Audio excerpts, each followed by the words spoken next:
যুক্তরাষ্ট্রের তিনজন জ্যেষ্ঠ কর্মকর্তা যখন দ্য ওয়াশিংটন পোস্টকে জানিয়েছেন যে রাশিয়া ইরানকে সংবেদনশীল গোয়েন্দা তথ্য দিচ্ছে, এর মাধ্যমে ওই কর্মকর্তারা শুধু একটি কৌশলগত জোটের ইঙ্গিত দেননি, তারা সামনে এনেছেন যুদ্ধের এক নতুন বাস্তবতা, এমন এক যুদ্ধ যার কোনো নির্দিষ্ট ফ্রন্ট লাইন নেই। এই যুদ্ধ ট্যাঙ্ক বা ক্ষেপণাস্ত্র দিয়ে লড়াই হচ্ছে না, এখানে লড়াই হচ্ছে রাডার তরঙ্গ, স্যাটেলাইটের তথ্য এবং এনক্রিপ্ট করা স্থানাঙ্ক দিয়ে। উপসাগরীয় অঞ্চলে এখন যুদ্ধক্ষেত্র মূলত তড়িৎ চৌম্বক বর্ণালী। দুই পক্ষই চেষ্টা করছে প্রতিপক্ষের প্রযুক্তিকে অন্ধ করে দিতে।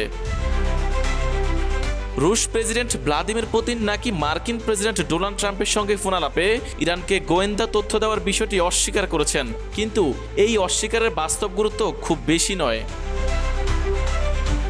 ইউক্রেন যুদ্ধে রাশিয়া ইতিমধ্যে ইরানের ড্রোন ও গোলাবারুদ ব্যবহার করেছে। অন্যদিকে যুক্তরাষ্ট্র ইউক্রেনকে যে লক্ষ্য নির্ধারণের তথ্য দিয়েছে তা ব্যবহার করে রুশ অবস্থানে হামলা হয়েছে। এমনকি পুতিনের বাসভবনের কাছাকাছি এলাকাও নাকি লক্ষ্যবস্তু হয়েছিল। ফলে মস্কোর হিসাব বোঝা কঠিন নয়। গোয়েন্দা তথ্য এখন এক ধরনের মুদ্রা, পুতিন কেবল সেই মুদ্রা খরচ করছেন। সাবেক সিআইএ কর্মকর্তা ব্রুস রিডেল একবার বলেছিলেন, আধুনিক যুদ্ধে অনেক সময় স্থানাঙ্কগুলির চেয়েও বেশি মূল্যবান।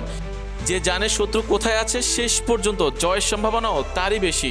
উপসাগরীয় অঞ্চলে এখন সেই বাস্তবতাই স্পষ্ট হয়ে উঠছে। রাশিয়ার গোয়েন্দা সহায়তা ইরানকে এমন নির্ভুলভাবে মার্কিন ও ইসরায়েলি সামরিক সম্পদের অবস্থান নির্ধারণে সহায়তা করছে, যা তেহরানের পক্ষে একা সম্ভব ছিল না।